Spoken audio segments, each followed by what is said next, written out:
কবি সুকান্ত ভট্টাচার্যের কবিতা এক যে ছিল আপন ভোলা কিশোর। স্কুল তার ভালো লাগতো না, সহ্য হতো না পড়াশোনার ঝামেলা।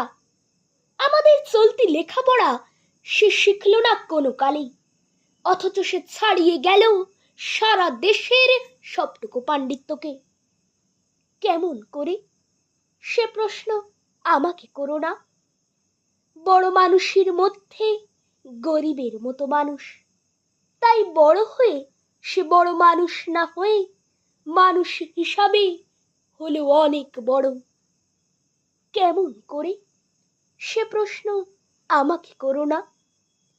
গান সাধার বাঁধা আইন সে মানেনি, অথচ স্বর্গের বাগান থেকে সে চুরি করে আনলো তোমার আমার গান।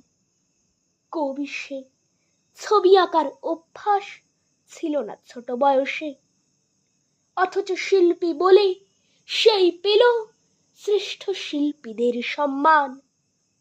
কেমন করে সে প্রশ্ন আমাকে করো না।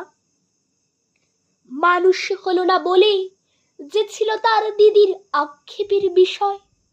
অনেক দিন অনেক বিদ্রূপ যাকে করেছে আহত, সেই একদিন চমক লাগিয়ে করল দিগ্বিজয়। কেউ তাকে বলল বিশ্বকবি, কেউ বা কবিগুরু। উত্তর দক্ষিণ পূর্ব পশ্চিম চারিদিক করল প্রণাম। তাই পৃথিবী আজ অবাক হয়ে তাকিয়ে বলছে, কেমন করি সে প্রশ্ন আমাকে করো না। এ প্রশ্নের জবাব তোমাদের মতো আমিও খুঁজি।